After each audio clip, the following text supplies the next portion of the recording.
Pemirsa, ada 3 narasumber untuk malam ini, para pakar di bidang ekonomi, hukum, dan demokrasi. Bagaimana evaluasi singkat mereka mengenai kondisi kehidupan berbangsa dan bernegara saat ini? Kita selanjutnya akan melihat hasil jejak pendapat sederhana yang kami lakukan di media sosial. Kita simak bersama berikut ini.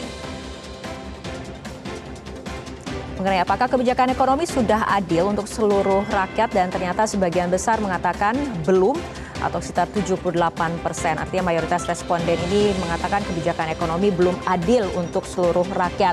Karena ini membahas ekonomi, tentunya pertanyaannya adalah untuk Pak Fit terlebih dahulu. Pak Fit, apa sih sebetulnya indikator sukses perekonomian yang adil dan juga makmur? Terima kasih, Mbak. Jadi ada beberapa indikator terkait dengan keadilan dan kemakmuran. Bisa banyak. Tapi mungkin yang paling gampang itu adalah 2 saja, yaitu adalah tingkat kemiskinan sama ketimpangan. Nah, itu sering digunakan oleh akademisi maupun para birokrat untuk mengatakan pergembangan satu negara.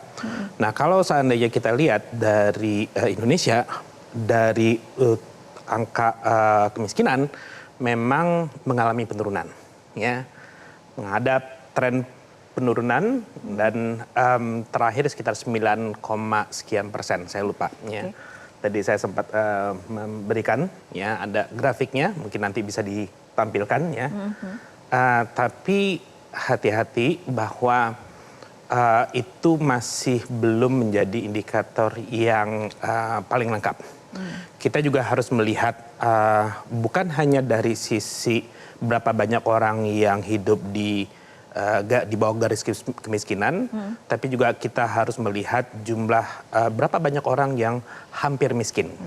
Selain itu juga ketimpangan. Nah, kalau saya lihat, nah ini akhirnya udah kelihatan, ya, antar waktu itu memang mengalami penurunan.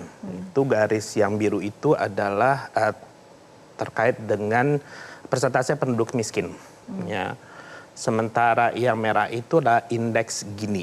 Indeks Gini itu semakin tinggi angkanya, itu semakin menunjukkan bahwa kesejahteraan itu timpang. Nah, di Indonesia agak stuck tuh sekitar 5 tahun terakhir, dan sekarang sekitar 0,3, hampir 3,8, 0,38, ya. Nah, ini baru satu. Nah, ada satu menarik, bisa ditampilkan berikutnya, grafik berikutnya, karena saya sudah mempersiapkan ini. Nah, ini ada satu hal yang cukup menarik, dan ini sudah kami sampaikan sekitar bulan November yang lalu. Ini adalah hasil studi dari Pak Teguh Dartanto dan asistennya, dan sudah dipublikasikan di white paper LPM FPB UI.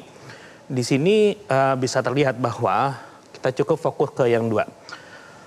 Di zaman Jokowi, yang term pertama, pertumbuhan itu cukup inklusif.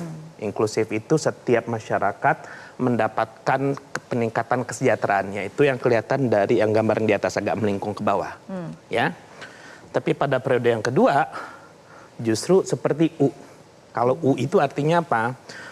Kelas menengah itu mendapatkan pertumbuhan kesejahteraan yang relatif lebih rendah dibandingkan dengan kelas yang tinggi. Nah, jadi ini cerita yang cukup menarik untuk dilihat, bahwa memang tidak setiap komponen masyarakat itu mendapatkan peningkatan kesejahteraan. Oke, itu tadi mengenai indikator soal tingkat kemiskinan dan juga ketimpangan. Ada kaitannya dengan Gini rasio seperti itu, ya, Pak Fit? Betul. Ya. Nah, untuk APBN sendiri, Pak Fit, efektivitas APBN sebagai instrumen untuk mewujudkan pertumbuhan yang berkelanjutan seperti apa? Kalau untuk APBN itu kan salah satu instrumen untuk mempercepat pertumbuhan ekonomi sama memperbaiki distribusi kesejahteraan. Nah, sangat tergantung dari alokasinya seperti apa. Nah, saya sudah melihat datanya.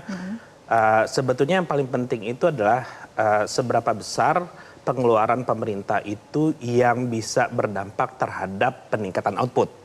Nah, yang paling gampang itu adalah melihat dari biaya belanja capital expenditure. Sayangnya capital expenditure itu sangat rendah, ya, relatif lebih rendah dibandingkan yang lain. Kalau nggak salah di bawah 10%. Jadi belanja personal, belanja barang itu lebih tinggi, bahkan cicilan bunga utang itu porsinya masih lebih besar dibandingkan dengan belanja pembangunan. Nah, dengan jumlah yang sedikit itu memang menjadi challenge untuk meningkatkan pertumbuhan ekonomi. Oke, baik. Jelajahi cara baru mendapatkan informasi. Download Metro TV Extend sekarang.